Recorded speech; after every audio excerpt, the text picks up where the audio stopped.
when you got experience and you got it like us, right? Been in business for a while, we know that something's unrealistic. When you're like young, you don't know that that's not realistic. So you just go for shit, and that's how innovation happens, right? Think deeply. I can't stop thinking, actually, you know, to a point where sometimes like I feel like I'm not like connecting in conversations with people because my mind's just visualizing shit. When I started realizing that I have skills in marketing, I'm like, hang on a sec, I'm on Newtown King Street, I'm looking down the street, there's 500 people here that I can offer my services to. What do you like attribute your early growth to, like when it started to read? Because did I read somewhere that you did like 2 million in like a couple of months? It's like within our first year. In the first year. How did you make that happen? Because, okay, I can see that from an e-com perspective, you're selling a product to scale really quickly, but it's not as easy to scale a service-based agency. We merge creativity with performance. We've literally got media buyers and all the performance teams sitting next to all of the design team and the creative strategists. As a brand, what you need to grow and what you need to scale is ads that actually stop the scroll. So if you've got like disjointed team, or you're trying to do some creative in-house and send it to this bloke and that, and no one's really talking to each other and really got a process for testing, it's just inefficient, man. Over the past few years, my life has completely changed. I've built one of Australia's most successful e-commerce startups, Happy Skin Co., generating over 10 million per year in sales and disrupting a $1 billion industry in the process. I've now turned my passion for growth and personal development to bring you these honest and eye-opening conversations. This isn't just a business podcast. This is about the person underneath. This is about the journey. This is what it's really like. I'll be interviewing guests from all walks of life, each with their own unique perspectives and experiences, from the hardest day of their life to the biggest accomplishments and everything in between. My name is Dylan Mullan, and this is Life, Money and Love. Sweet. All right, honestly, guys, we're back again. I'm buzzing about this one. It's one of the most exciting stories that we're going to start to unpack. Jamie Critharis, he's had a cool life. So founder of Defiant Digital, which is a marketing agency that's exploded over the last couple of years. Big focus on like innovation, AR, Web3, and how that plays a role in business and how it's going to continue to like really be more and more important for businesses, e-com businesses and in brands moving forward. But before that, what I'm so interested about to hear the journey and the transition phase as well, because I thought, this guy, for people that don't know, was a pretty big DJ, man. Like, he was a well-known DJ, like under the name J-Trick, produced with heaps of big DJs, festivals, like worked with the likes of Calvin Harris, Tiesto, Diplo, Hardwell, Laidback Luke, Zedd, Martin Garrix, to name a few. So I'm sure that was a fucking wild journey. I want to start there with kind of how old you were when you got into DJing, what attracted you to that, and then kind of as you grew up and that transition to business. But when did you first kind of get into DJing? I remember when I was like mid-high school, what was that, Virtual DJ Pro, making mixes and shit. How did it kind of start for you? Well, first of all, man, thanks for having me. And that was a sick rap. Like, I'm definitely going to file that one away. Yeah, put that away. I'll send it to you. I'll use it in your bio. Yeah, definitely, man. But basically it all kind of started in uni. So actually, earlier than uni. It started at school. I had a mate of mine at school that had like a few older brothers and they were playing at like Chinese Laundry, if you remember. Yeah, oh bro, I've spent my fair share of nights there for sure. So I was like probably about, 16, 17 at the time. Like there was a lot of house parties at school and whatnot. And man, like I never saw myself as like one of the like dancing sort of type, you know what I mean? I wasn't that guy. But music, I was like very, very into. At the time it was all rap music and stuff. And I had this one mate, he had these older brothers that were DJing. And he had no like rap or R&B on his iPod. Remember the iPods that we used to the circles to turn up the volume and shit. He just had dance tracks and he was, showing me all this stuff and all this music, and I just fell in love with it, man. And then his older brothers got me in a couple of times. Sorry, boys, a party if you're watching this from Laundry. They got me in a couple of times to Chinese Laundry, underage. And man, as soon as I walked in, I knew that's what I wanted to do. I was like watching the DJ doing what they were doing, just dropping tracks. Everyone was loving it. I'm like, man, this is me. Like, I have to do So that was kind of the first taste of you getting into EDM and all that sort of music? That was the first taste, man. That was, back then it was like Crookers and Bloody Beetroots and those kind of style. Yeah, that kind of style. So I wanted to be a DJ then. Like I was like, well, I want to be a DJ. That's mad, blah, blah. Started getting bloody like virtual DJ and all that kind of stuff, trying to mash stuff up together. But then I realized very quickly that, man, I'm not going to get anywhere if I just want to be a DJ. Like everyone wants to be a DJ. So I was like, shit, I probably got to learn how to produce this stuff, because The people that are actually popping off are people who are making their own stuff. Yeah. And then I'll never forget it, man. I was at Greenwood one night. Yeah. And Tenzin was playing. Timmy and Tenzin were playing. Yeah. And I was just some little snotty nosed kid, you know, being an annoying cunt, just like, sorry, can we swear? Nah, bro, yeah, go for it, 100%. Just being an annoying little, you know, little prick. As you are back then, Mate, I get it. They dropped the song, like, man, what's that track? What's that track? They're like, oh, fuck off, mate, whatever. yeah. And anyway, it was an Afrojack song, right? It was called Polka Dots. Yeah. And it was like, all it said in there was, we should all wear polka dots. Yeah. So I just went after that, looking it up, found this Afrojack guy, fucking watched every interview of his from top to bottom, worked out that he uses FL Studio. Yeah. So I got FL Studio, which is Fruity Loops, and I just started going for it, man. And things just started happening, bro. Like at uni, I met a guy who was a few years ahead with production, and he sort of showed me the tips. I was going to uni. What were you doing at uni? I did business and commerce, and I majored in property. Yeah. So I basically I thought I wanted to be a valuer. Yeah. Like property valuer. Yeah. Or something in property. Anyway, there was this guy there, and he just showed me the ropes, and I just started going to uni just to like show him my music. That's it.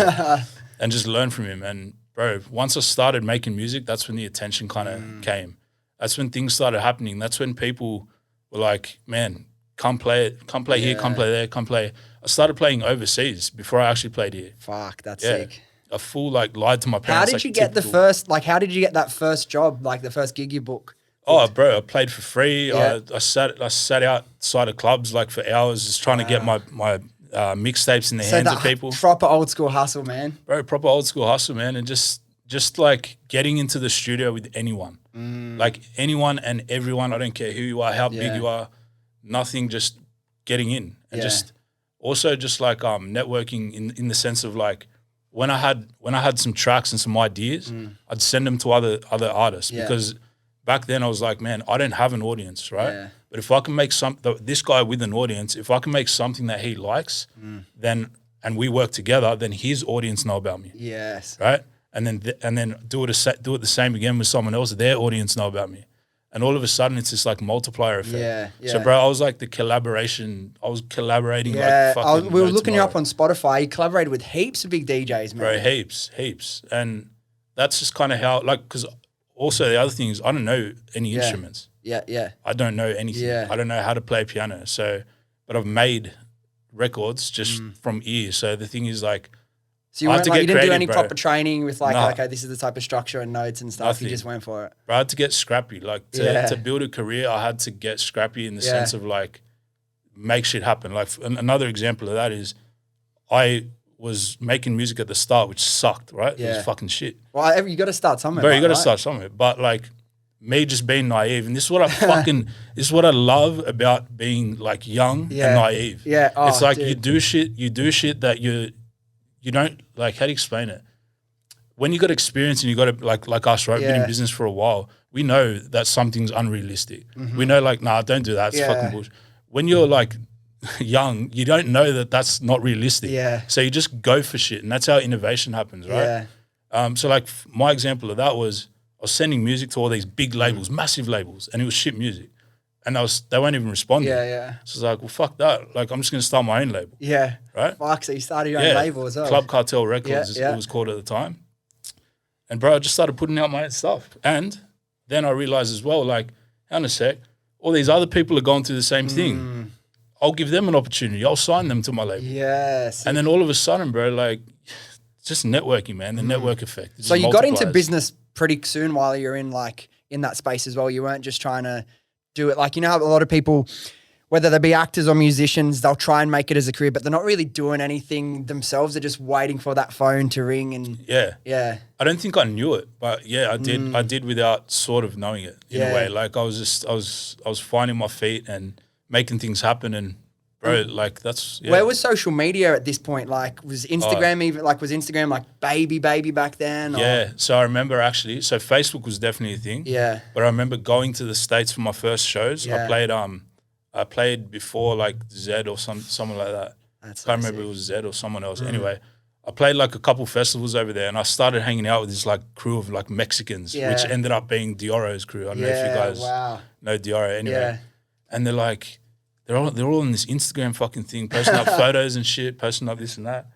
And I'm like, what is this shit? And they're like, you don't have Instagram, you fucking idiot. Like, was it even not even really that big in Australia at that point? No, it wasn't. It was big. It was people in the US were starting to use it, and that's when I got it and I started, using it. But there was no ads were starting, obviously, but it was more like boosting and things like that. Yeah. But I was running ads from the day, from the start. Pretty Pretty much from the start, man. Yeah. So yeah, like that was cool, bro. It was definitely just a way of getting going. Is like I can't recommend it highly enough. Did you get much like reach from Facebook and stuff back then organically? Yeah, heaps, man. Like those were the days when Ziz was the influencer. You know what I mean? Like before we had any of these sorts of like technology, like you just had to go out there and create, man, yourself. There weren't all these tools. 100%. There wasn't like all these courses on how you can do it. You just had to figure it out, right? Yeah, you just had to figure it out. But I was just one thing that I loved, the thrill. The thing that I loved was like working on a track for a couple of weeks, and then posting it. Like I used to get a little like kick out of seeing what people would say, you know, and like, do people like it? Do they not? Do they hate it? And that was that's what social media sort of allowed. It allowed you to get that sort of instant feedback loop. You know how you were saying you were sending these, like now shit music to these labels and they weren't responding. Yeah. Did you have that idea in your head? Like you didn't even consider it was bad. You're just like, nah, fuck these guys. I'm going to make it. Did you have that? Could you sense that it wasn't good, or you just completely backed yourself and didn't consider it? No, I thought it was good. Yeah. That's the best. Like that naivety as well. I was right? like, nah, man, this slaps. Bro. This is sick. But obviously, like 3 months later, like seeing how you progress so quickly, like with your music. I'll say one thing. The thing that allowed me to progress the quickest, I believe, not being a musician or anything like that, is just putting the fucking thing out. Yeah. Right? Because that allowed me to just move on to the next one. Yeah. When I've seen so many artists in my career, bro, they sit on a track for fucking a year, bro. They fine tune this, they tweak that, they do this. It's like, man, get it out. Because first of all, 1,000 people are going to hear it. Yeah. Right? Even if there's 5 people that love it, it's their favorite track, you've just gained 5 like loyal fans. Yeah. Right? Aside from that, man, it allows you mentally to move on to the next concept. It allows you to make progress. How many songs do you reckon you produced when you were like creating music? Oh man, that's a good question. I don't know. It'd be over 500. Over 500. Yeah, I was thinking it's got to be I'd say, hundreds, like, right? I've never actually thought of that, but yeah, it would have to be around that. And is that you looking back now with more experience and realizing the perfectionism would hold you back, or did you identify it at the time? At the time, no. At the time, I don't think I really thought that way. It's more so, connecting the dots, looking back. Because what I've realized in business, like a lot of people ask, oh, how are you so successful at the start, and how, like, why are you successful when other people weren't? And a lot of it was like, I didn't freaking really know what I was doing, bro. Yeah. You were just winging it. You were just trusting your gut and going for it. Then looking back, you think, oh, fuck, all these things I did 100%. was right. But you don't know at the time. Like your first business or your first career path, like you just have to work as hard as you can, put as much energy in and hope it works out, yeah? Yeah, 100%, man. You just gotta go for it. And I think a lot of people, even now, you know, some people that know me would call me a perfectionist now. Yeah. Right? The thing is, like, I don't know how to explain it. Like, you've got to have pride in what you do, right? You have to. Like, you got to take your time with things, but there is always an element of just going for it. Like, just doing things that are crazy. A couple of things that we're working on at the moment where people are like, you're crazy, man. Like, what do you think what do you think you're doing? But that's like what you went back and said before. That's where innovation happens. If you're 100%. like that border between like crazy and like genius is so fine at times. Bro. You know what I mean? Especially in tech, especially with tech and innovation, right? Yeah. Anything Web3, AR, which fuck, I can't wait to talk to you about all that. With music, where did you get more of a rush? Was it to producing and like finishing a track, putting it out and seeing the response? Yeah. Or was it DJing at like massive clubs or festivals? I was definitely playing that track for the first time. How was that? What's that feeling like? That rush? Oh, bro, it's the craziest rush like that I've ever felt, man. Yeah. Like it's nuts. Like you're basically in front of a crowd and you're playing like your creation, like something that you've created. Yeah. You've listened to it 1,000 times, right? And every decision that you've made, like throughout creating that thing, you're thinking about, you know, the potential audience, and you even so many times, bro, you just close your eyes and pretend that you're actually playing it, and then you're there in the moment, and people are actually going nuts.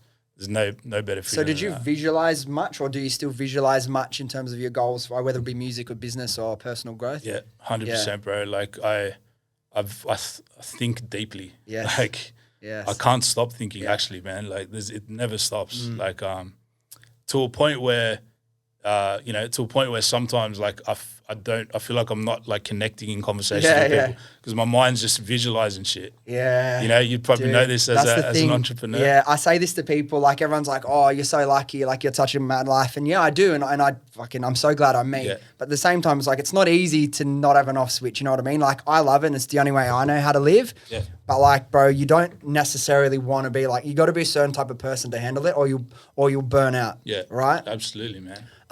What do you think your highlight was with your whole career in music? If you had to pick one. Highlight in music, man. I imagine that's a few. That's a lot. Yeah. There's a lot, man. Okay, probably going back to that story, like hearing that Afrojack song for the first time, right? And not knowing who it was, looking into him, being like, wow, who is this guy? I love this guy. To then, like, fast forward 3 years later, he signed me to his label, playing my tracks, talking to him. And this guy's like my idol, bro. Like, I followed him around Europe. Yeah. Like, I followed him, like, watched him play Tomorrowland, everything like that. And I'm like, man, one day this guy's going to sign my records. Like, when that actually happened, looking back now, it was probably the highlight. When it happened, I was like, okay, I celebrated for like 20 seconds. I was like, yep, next. But looking back, man, like, I'm actually very proud of that. Oh, because for sure. that was something that was like, when I had the vision initially, I was like, wow, man, one day, we'll see. One day that'll happen. Especially where you are now, to look back at that, what a pivotal and beautiful moment of your life, right? Yeah, man. It's just, you know what it does, man? Doing that at a young age as well, like going for something at a young age and watching it happen, bro, you feel invincible afterwards. It's like anything, like just whatever, put my mind to it, I'll make it happen. How old were you when you started to get a bit of traction and success? 21. So it was literally the year. It was literally the year that I graduated from uni. So I actually didn't really go to uni. Like, funnily Did you enough, graduate? Bro, yeah, bro. I actually got a scholarship, man, with beautiful. Jones Lang LaSalle, which is like a big property company. I never actually went to uni, but I probably shouldn't be saying this on the podcast. I basically outsourced my uni to, you know. But that's the entrepreneur in you, man. Bro, I didn't know it at the time, but I was focused on music. So I'm like, man, I can't do this assignment. I'm going to pay you fucking do it, right? Oh, fuck, bro. I wish I thought of that one. I lasted 2 months in uni, bro, and I bounced. Mate, look, I got through uni. I got the degree. Yeah. I got the scholarship. I worked there. It was in my first 3 months. I'll never forget this. Yeah. First 3 months, I hated it, bro. I was actually sick. I felt sick walking out of this office corporate fucking building. Yeah. On this 2 months and 29th day, I was like, nah, not doing this. Quit, and I just went all in the music. My parents freaked, everyone freaked. Everyone's like, you're an idiot. Yeah. I'm like, man, I have to do this. I don't want to live with regrets. That's the thing, man. You had the same experience as me. I just couldn't even figure out a way to get through the uni degree. All through school, man. Like, I got the same thing. I was accepted early entry into like a law degree. Yeah. From like year 9 onwards, I'm like, yeah, I want to be a lawyer. You know, you visualize yourself, I want to be in a suit, you know, drive a fucking nice car, work in the city, all that stupid shit that you don't really connect any value to. But at the time, you're like, that's a sick like career. I get there, probably enjoyed it for the first 2 weeks. Yeah.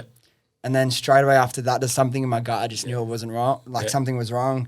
I remember doing the first few assessments and like, because I was always the type of kid, I did really well in school, but I just, if I wasn't interested in something, I could only start last minute. Yeah. So be doing this, like you start a school assignment at 4 o'clock, you get home from school, you finish it at like 10 o'clock. You do that for law, like I'm starting at 4 p.m. I'm doing an all-nighter, finishing at 5 a.m., having like 1 hour sleep, driving down, I went to Wollongong Uni, honestly trying not to fall asleep, crash my car. And you get them like, why am I fucking doing this, man? I got up to the first exams and I just thought to myself, even before I knew any of this, like, I just like, this isn't for me, man. I'm so unhappy. I can't fucking live like this. I'm just going to go. And I did acting. Yeah. I never did drama in school. I'm just like, what's the opposite I can do? What's the career path I can take? It's all about fun, not about money. And then that fucking, if I didn't do that emotional journey and how much I learned about people and humans and connecting, communication while I was acting, man, I definitely wouldn't be here who I am today. So I'm so glad I did that, man. You did it young too. So now, like, man, now you're set, like in terms of backing yourself with certain things, you know, like you've gone through it, you've backed yourself, it paid off, and that's just going to set you up forever. So in terms of you setting massive goals now, like because you've had some dreams start to come true, do you just feel like you can do anything you want? I do, bro. Like, obviously to an extent, you know, like I'm not nothing special, but at the same time, like I just, whatever I sort of really want to do, I genuinely think that it's possible, bro. I genuinely think it's possible. It's like, and I've learned that, you know, the how, we can work out the how. You just got to have a why big enough, man, and the how will fucking work itself out. Yeah. The people that come across your way, when you've got a why that's that big, when you're trying to do something so big, the right people will help you make that happen. And how to do it, like, I think a lot of people get stuck in the how before they start, right? They can't figure it out and they just don't start because they're too overwhelmed. So, how am I going to do that? Well, hey, like, it's not up to you to do. That's another thing that I've really learned. And just back to the music for a sec. Like, if I was to do music again, which I definitely want to, one day I want to come back to the scene. That'd be sick. But if I was to do it again, one thing I've learned about like the agency life is what I just said, which is like not needing to work it all out yourself. Yeah. Right? I feel like as an artist, I was very much like, oh, nah, you know, I'm an artist. Like, I'm not going to get a team to write this or you know, ghost writer to do this or you know, someone to play instruments here. And like, that was just very narrow-minded looking back. Yeah. Look, it probably served you to a certain extent because it pushed you to, you know, learn all those things. But now, like, there's no way it's scalable. What's the saying? Like, if you want to go fast, go alone. If you want to go far, go together. Man. You know what I mean? 100%. So, I definitely, that's definitely a big learning that I've found, like, after building a team of, you know, 25 plus.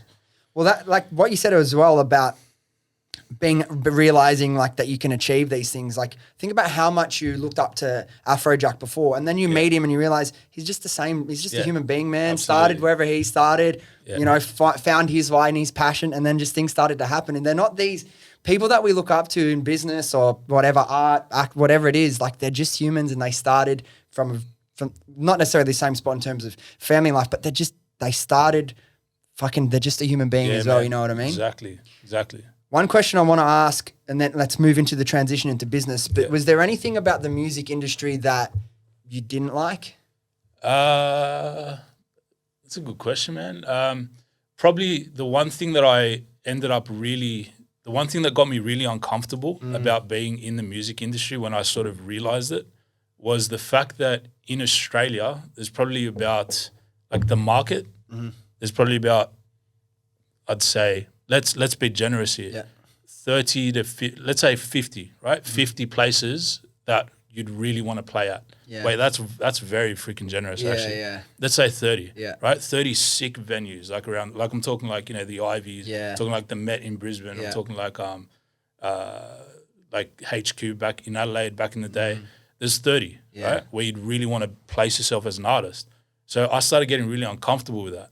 Because when I started realizing that I have skills in marketing, I started comparing that. I'm like, hang on a sec. I'm on, you know, Newtown King Street. I'm looking down the street. There's 500 people here that I can offer my services to. So that was one thing that I sort of didn't like. Another thing was, and on that note, I just kind of realized that it wasn't scalable.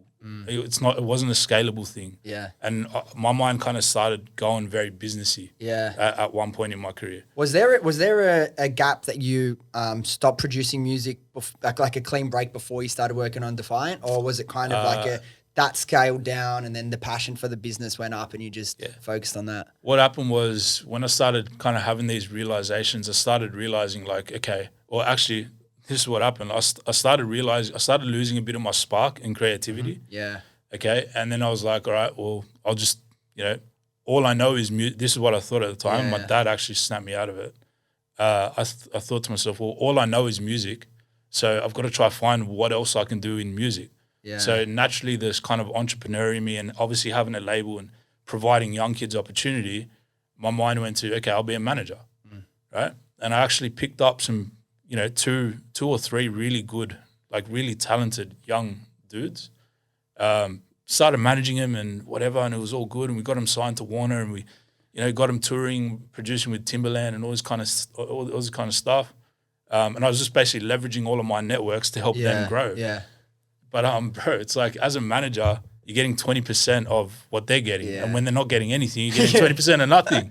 So for a year or two there, I was a lost puppy, man. I was like, I had so much belief, but there was nothing. Yeah. There was no revenue. So where's EDM now in that whole scene compared to, 10 years ago? Because I feel, maybe it's just because I was like, this is so nostalgic for me. Yeah. I was so deep in that now. Yeah. And obviously I still appreciate the music, still love it, but it's not as big in my world. Has it become harder to make it as a DJ these days, or is it easier because we've got social media and like that sort of stuff? To be honest, bro, I wouldn't have a clue. Yeah. Like I'm so removed from like the music scene at the moment. Yeah. I've got a few really good friends that are still in it, obviously. I don't know, like just to kind of talk about it, I don't think it would be harder to make it if you got really good shit. Like I don't think it would have changed. The same, right? Yeah, I don't think it would have changed, man. And you started with a business partner, Sid, right? Is his name? Yeah. Sid, I actually ended up buying him out of Defiant recently, man. So, yeah. But, so how did it start? Because he was from the music space as well, right? And you guys came together. Yeah, he was like a promoter, and he booked me at Soho and a couple of those places. Oh, bro, Soho was my fucking local back in the day, bro. Mate. Honestly, I was at the Cross from when I was maybe like 19 to 21, like Friday, Saturday, almost every single week. No, it was a good spot, man, for sure. I actually did some of my first gigs there. Yeah, I'm sad for the kids these days because they like the whole King's Cross area. That whole precinct was it's like a theme park for adults, man. Yeah, man. And now they don't have that. Yeah, like they don't have that the air was electric, man. You walk out, you'd be bumping into like 20 people, on the streets. There's lines everywhere. Yeah. Oh, those are the days. Yeah, absolutely. So, okay, talk me through the seed of the idea for the agency, kind of where it started, and then because once you guys like fully committed to it, you guys scaled really quickly, right? Yeah, man. It was so basically what happened was like start of 2019. I'll never forget it, man. January 1st, 2019. Literally, I bought a course. Yeah.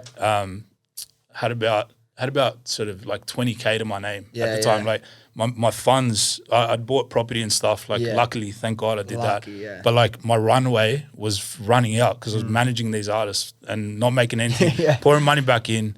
So out of that 20K, man, I bought a course. There was this course that I had my eye on for like setting up an agency and blah, blah, blah. It was 12K. Yeah.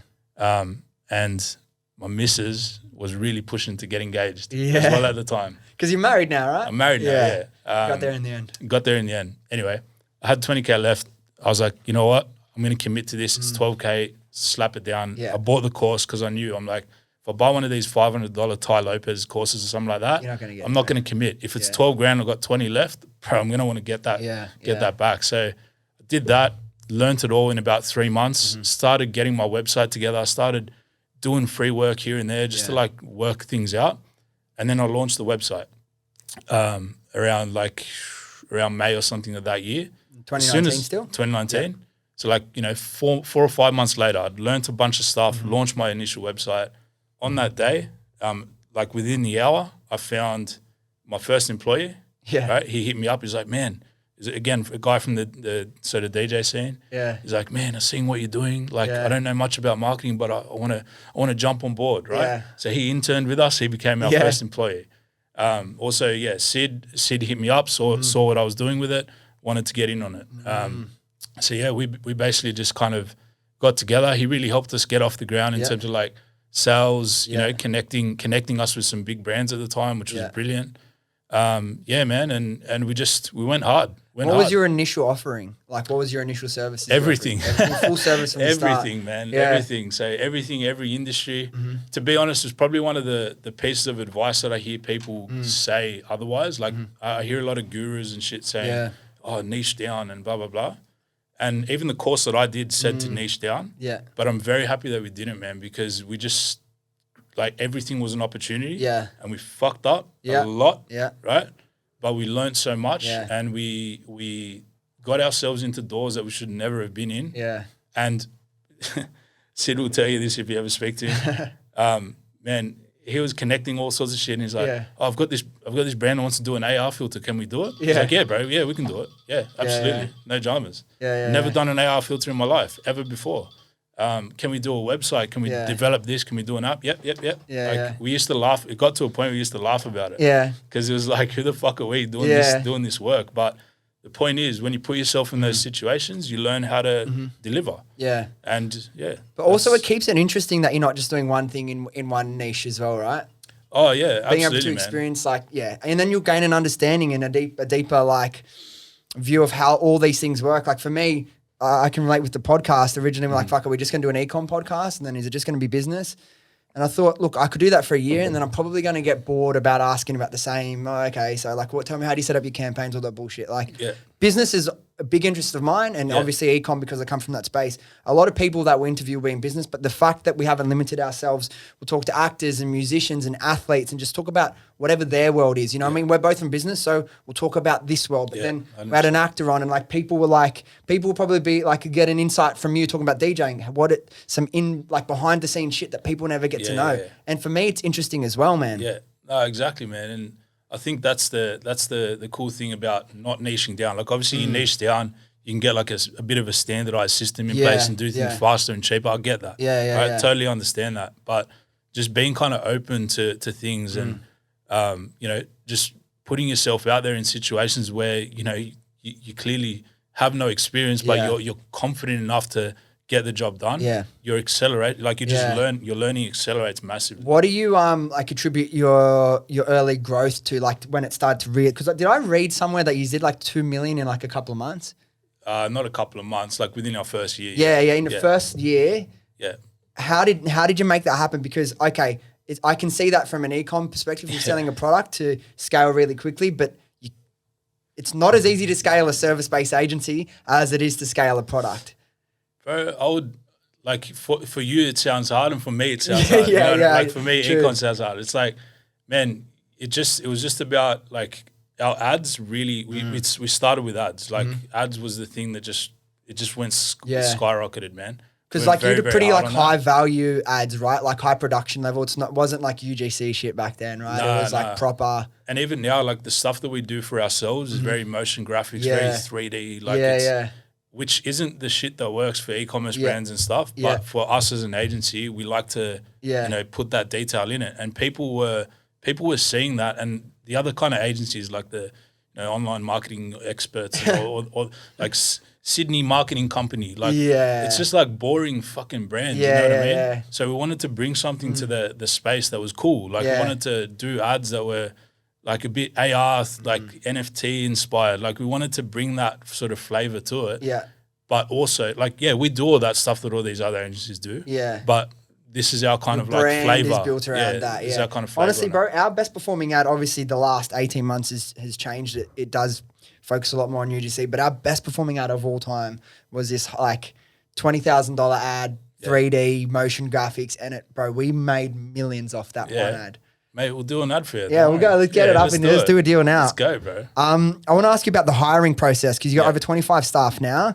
I had really good experience as well. Like I've made a lot of mistakes. Yeah, I'm sure you might have made a couple as well. What worked for me really well when I figured out probably in the last 2 years is like hiring people I know or friends of friends, because like you just can't.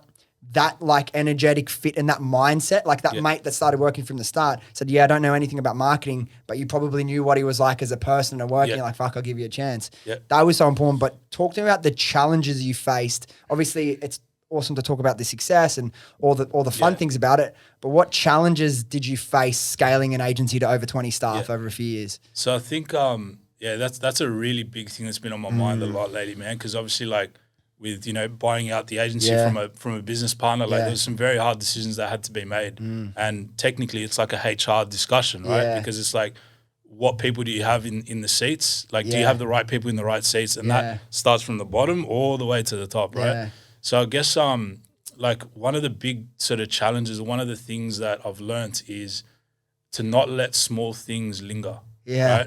Because small things always become big things if you let them go, right? And that's like, as well, and especially if your strategy is like hiring people that I guess, and I've definitely done that as well.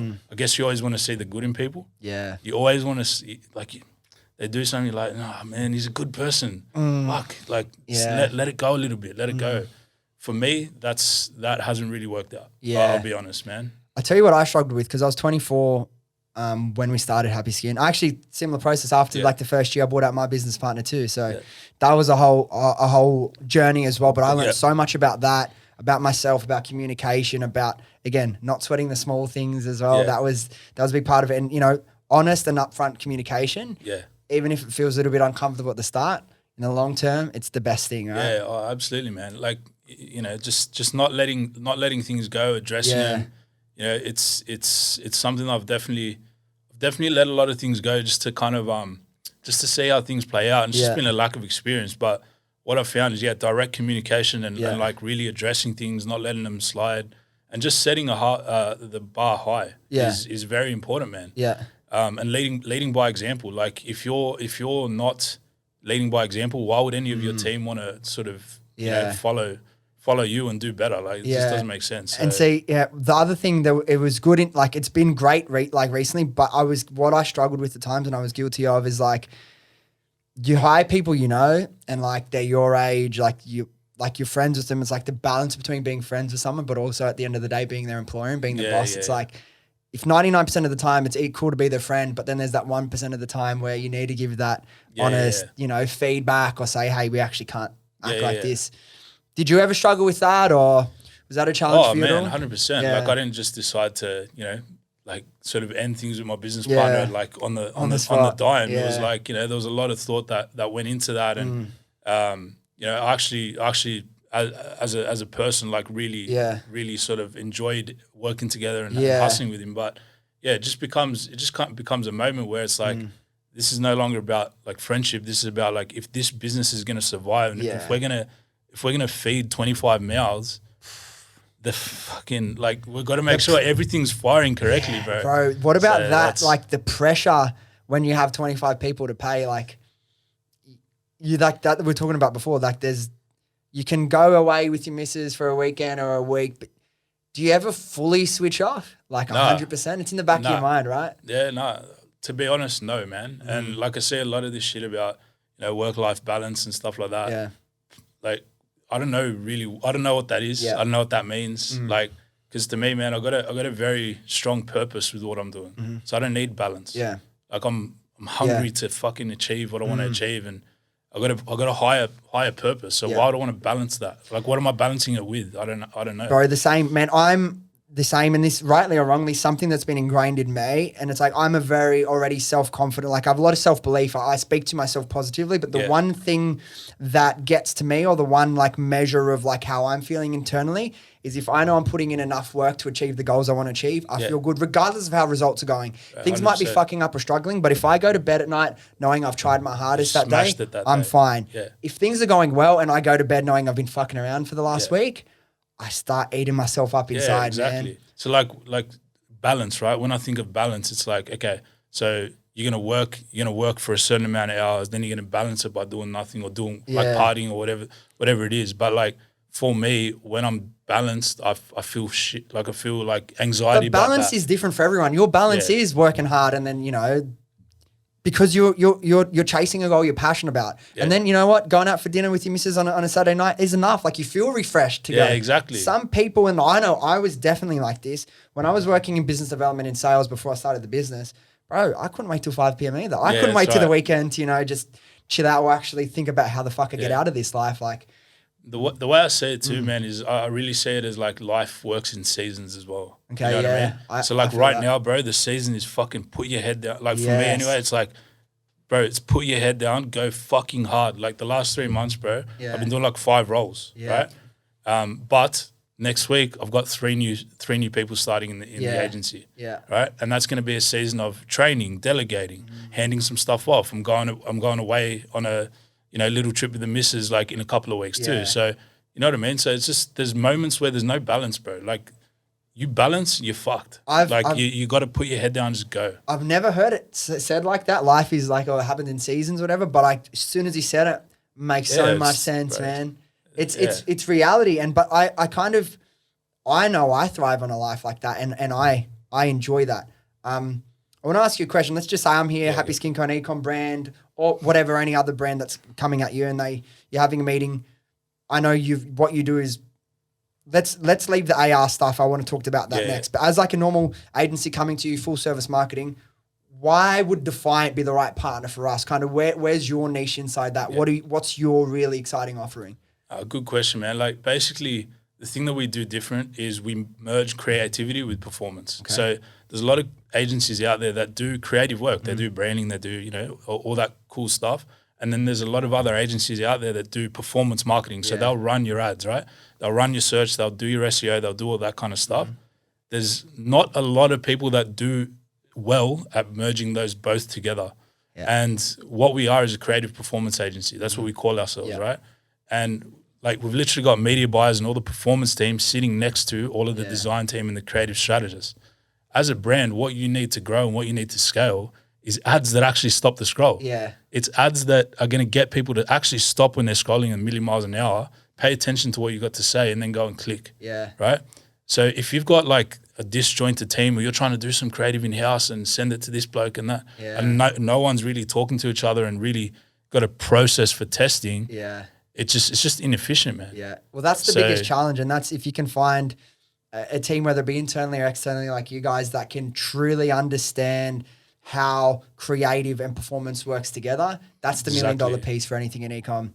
That's the gap that I saw when I was coming into the market, you know, like I saw a lot of these big agencies out there. And then I was like, man, let me just pretend I'm a brand, call them up, let me see what they've got to offer. Right. And every single one of them was, you know, giving me their offers. I didn't really get it at the time. Then we started getting some of our clients on board and they were saying, man, I just hate that this agency can't do creative for me. It sucks. They're putting some stuff together on Canva. And at the time, we weren't a creative performance agency. I was creative, always have been, but I didn't realize that. And then when I saw that gap, I saw that opportunity. I'm like, that's what we are. We're a creative performance agency. That's what we're going to offer. We're going to be the most effective at that. Right. And like, for example, you know, you've got your ad, you've got, you know, something that you're trying to put out there. Like having a team that can, you know, create that one ad, but slap 5 different hooks on it at the start, run it, test it for 7 days. Great. Hook number 2 is working really well for us. Great. Go back to the design table, 5 versions of that winner.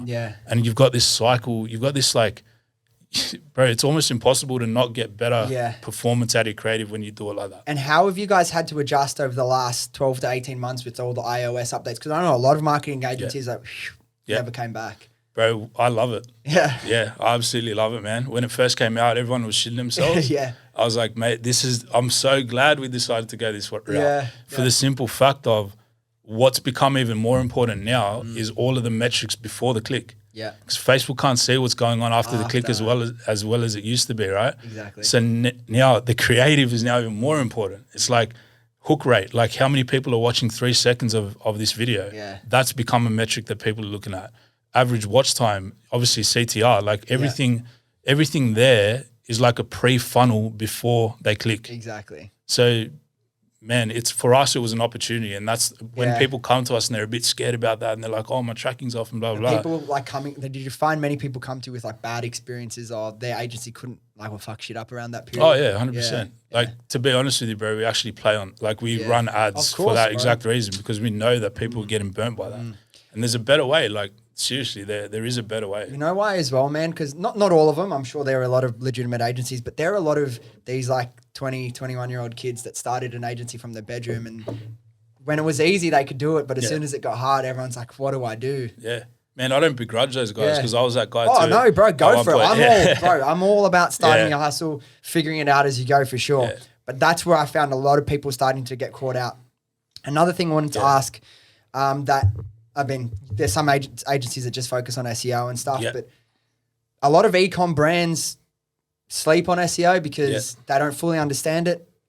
It's hard and you don't necessarily get results overnight. What's your thoughts on like, obviously you understand it, how important is SEO and kind of why should businesses be doing it? Why is it so important to business' success? Man, I see SEO as the real estate of digital, right? It's literally real estate. Think about it. Like, if your keywords like what IPL, hair removal, hair removal, right? So your keyword's hair removal, right? If you're on that first page, where you are is like you're in the city, you're in the CBD. There's foot traffic going past your store. There's people with their wallet out, ready to buy shit. There's if you're on page 3, you're in some back alley, bro. Like you're out in Liverpool, man. You're out in Canterbury in some back alley. You know what I mean? Like no one's walking past your store. No one gives a fuck. You're in no man's land. So SEO is real estate, bro. That's the way I like to look at it, and that's why it's important because it's not only are you getting traffic, but you're getting high intent traffic. Yeah. Because 80% of people actually skip past those ads on Google. They're immune to it. Yeah. I know I am as a consumer. Yeah. They're immune to it. So so there's still 20% of people clicking there, which is why you need to be there. But organic is where everyone just goes straight to and they trust organic. What sort of mindset should someone that owns a brand have when they're thinking about SEO? Definitely commit. It's a long game. Yeah. It takes time, especially if you're like, for example, hair removal. You're competing against some big players, and not only in the device space, but in the actual hair removal clinics. Waxing in the US as well. Exactly. Everything. Yeah. So you just got to commit. You got to have a long sort of, it's a long game. What is it, like a 6-12 month plan? Like 6 kind to 12 of how months. do you approach it? Yeah. 6 to 12 months. And the way you approach it, I've seen a lot of different strategies, but the way we approach it, like we're ranking, page one against other agencies. You're number one for, we'll get into that, the AR agency, right? Yeah, number one. And a few others, man. Yeah, we're on yeah. the first page for SEO agency, like Facebook ads agency, we're number one. Yeah. We haven't been around that long, bro. Yeah, that's the thing as well. It's so funny. We get pitched, as you can imagine, all the time. If you're going to claim to be an SEO agency and you're not anywhere near the first page, like, what's going on? Yeah, exactly. Yeah. Oh, that's what we say. You see it though, our, bro. You see our it. SEO sales pitch is so funny, bro, because there's no deck, there's nothing. It's just like, we're like, okay, so you want to do SEO? We give them a bit of small talk, whatever. Yeah. And we just bring up where we're ranking. We just say, man, like this is it. Like, we're doing it, So how do you guys approach it? What's some of your, like, how would you, like, what's some of the best kind of strategies without revealing your $1 million secret to all? Oh, yeah. No secret, man. Like, everyone knows this stuff, but it's just, I mean, a lot of people go with their backlinking strategy. They just go for volume. Yeah. They just get like a whole bunch of like crappy backlinks to their site. And SEO agencies do that because they can say to you, hey, we got you 1,000, 2,000 backlinks last month. Wow, we're so great. What we do and what we've learned is that like one backlink from like a .gov.au or a .edu, like a university or TAFE or something like that, is worth more than all of those combined. In fact, all of that, like the way Google's got it, it's so smart. When you do shit like that, it picks up on it, man.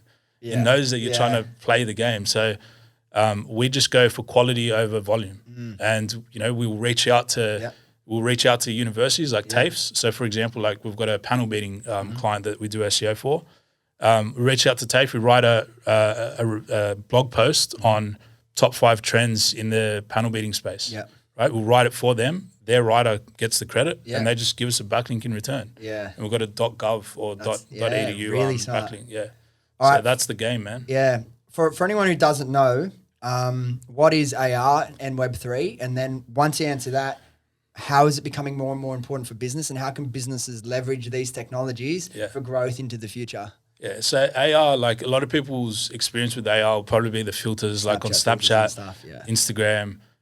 To be honest with you, man, like it's not probably the main thing that we push, but I see a lot of opportunity with it in the future. Basically, what I like it for with an e-com brand, if we're talking e-com brands at the moment, it's just a different way to touch your audience. It's a different way to approach, give your audience something to interact with your brand with, right? And it's got the opportunity to go viral, which is, we did it for Camilla. Yeah. It's something that can go viral and costs nothing. That sort of viral nature of it is all of a sudden getting your brand in the face of so many people, and it's not ads, like you're not using ad spend to do it. Yeah. So really, what I like about it, it's just it's something that brands can use to just give back to their audience something else. Do you guys work with like NFT projects and stuff yet? Like selling out mints and things like that? Is that a space you see you guys playing in the future? Yeah, definitely, man. I've got a lot of interest in that. Because your creative is very, like, it fits that world already, right? Like, We've got our own project as well that we're just kind of parking at the moment. Yeah. Because what I realized about that stuff, man, like I got the creative done for the project in no time. Yeah. But then I actually started realizing, like, hang on a sec, this is a full business. Yes, like, in itself, right? I mean, there's a lot of people that just put stuff up and make the money and dip. But if we were going to do it, we're going to attach our brand to it. Yeah. And I'm not just going to do a project and not be able to deliver on it. Yeah. But yeah, I've got a really sick idea. It's involved with the music scene as well. Yeah, so that's the best. Hopefully that comes out soon, man. I want to read you a quote from, I think it was Sid who said this in one of the interviews you guys did, just about AR. Kind of blew my mind, man. And I understand it more than a lot of people, but I am still very new to all this. I'll read you the quote. It says, imagine this. You're walking down Bondi Beach Promenade. All of a sudden, you see someone wearing a product you really like. Immediately next to you, a vending machine appears filled with that specific product and all the colorways and variations you were thinking of. You stop, select the item of your choice, pay with the blink of an eye, and in the matter of hours, it's shipped to your apartment. Then you continue on your merry way. How? Like, that's just fucking, it blows my mind. How far away do you think from these sorts of things becoming a reality are we? Oh, man, I wouldn't have a clue. If I'm being honest, I would have no idea. But that's coming, right? Yeah, I see. That's where the technology can go. Absolutely, man. That's like straight out of a futuristic movie. Oh, I forgot what that movie's called. There's a really sick movie. Oh, Ready Player One, I think it's called. I haven't seen it. I've been told about it a lot, but watch that, man. That's fucking sick. Yeah. Look, I think we're very far away from that. Yeah, if I'm being honest, just like, speculating. But the fact is, like, this stuff's moving. We're moving towards that every single day. So yeah, I'm excited for it. We've got a question for you as well about business, but then I'd love to hear the answer to the same question about the music space and DJing. What do you think is the biggest lesson you've learned from business? Ooh, man, I'm learning every single day. Every single day. Shit, that's a really good one. I would say just to really back yourself, man, is one thing that I've learned. And that goes across like both my music and this career. Yeah. It's just back yourself. Like, starting in the music career, you see all these massive artists and you're like, shit, how am I going to compete with them? Yeah. Oh, my music sucks. How am I going to be like that? Or, even starting this agency, man, it was daunting. It's like you're coming into the game, there's dominant agencies that have been doing it for 8 years or so. They've got all the clients. I think, the biggest lesson I've learned is to just, if you've got a purpose and you know why you're doing it, and just go for it, man. Yeah. Like, don't hesitate. That's, probably one of the biggest. Yeah. I'm all for that. And for anyone, again, I guess is kind of, you could give me the same answer for this, but like if someone came to you and said, hey, Jamie, I'm thinking of getting into like business or marketing, and where would you get them to start? Is there any, you mentioned that course, is there any books that you've read that have really shifted your mindset of kind of what advice would you give to someone young that's just starting their own hustle journey? Oh man, look, definitely, seek information. Like all the information's out there. I paid 12 grand for something I probably could have learned on YouTube for free. Yeah. But just the way that I tick, I knew that if I dropped that money in that position that I was in, it wasn't even the course that was going to benefit me. It was like, holy shit, I got to make that money back. Yeah. Like that's just the way I tick. That pre-commitment, right? You're making yourself commit. Exactly. So I don't know. I think everyone ticks differently, but look, every answer to any question is available out there. So just be a bulldog and just spend your time like learning and trying to level yourself up. Like even to this day, man, my missus cracks it because we can never watch, like we don't watch movies and shit together. Like she watches, what she watches, and I watch like interviews, bro. I watch like, I read blogs. It's just what I like. But once you get obsessed with like, once you're learning things that are leveling up your life or your skill set, it's completely different. Like you said, you fucking barely did anything in uni. Yeah. But when you're actually learning about things you're interested in or things that are moving you closer towards fulfilling your dream, it's a completely different experience. Oh, absolutely, man. When you got that obsession, you're gonna find the way. You're gonna find, every answer that you want to find. You'll find it. You just gotta, like when you found that thing that you're really sort of, I know it's cliche, bro. Everyone says it, but when you found your thing, just go hard. That's the lesson.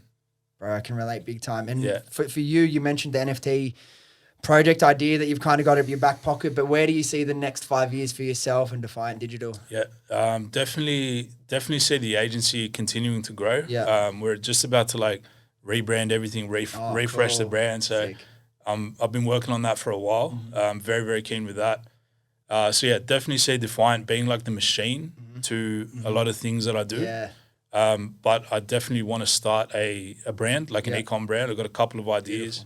I want Defiant to be the machine for other projects, if that makes sense. Yeah, absolutely. And the same thing in like people, if they're thinking, well, what should I do next? And they're thinking about a certain idea. It doesn't need to be exactly like, it doesn't have to be a fully formed commitment for the rest of your life. Like when I got into business with Happy Skin Co., like I didn't know what other opportunities was going to open up the door for me in the future. Like I've got this podcast now, I've got this other brand I'm launching in a month. Yeah. And like the opportunities that open up once you just start trying shit, you know what I mean, can be endless. So like that perfectionism thing you said before, don't wait for the perfect idea. Yeah, don't wait till you figured every last detail out. Yeah. Just fucking go for it, man. Yeah, that's it, man. If you got the capacity to do it and do it like well, don't worry about too much about the finer details. Just start. Just get the ball rolling, because once you start, like, you know, if you're a committed person, once you start, you should see it through and make some progress, bro. Yeah, sick. And for anyone that wants to find more information on yourself or Defiant, where's the best place to find you guys? Yeah, so just defiantdigital.com.au is our website. At Defiant HQ is our Instagram, and yeah, man, me on Instagram, just Jamie Kritharis. Yeah. Man, I appreciate you coming in. Fuck, it was a lot of fun, man. I was excited about this. I was listening to some of your bangers this morning. It was G'ing me up, taking me back to the days. Yeah, man. But thank you, another Western Sydney boy as well coming in that we didn't know. So, man, again, thank you so much. What you're doing is amazing. What you did in music was incredible, and I really loved looking into your agency. Obviously, someone that understands that space a lot and kind of the work you do. So, thanks again, man, and I appreciate you a lot. Thanks for having me, man. It was good fun. Cheers. Thanks, bro. Cheers, brother. All right, there we go. Thank you so much for listening. If you enjoyed this episode, could you please do me a quick favor and hit the follow or subscribe button? I honestly appreciate it more than you know. Thanks again, and I'll see you next time.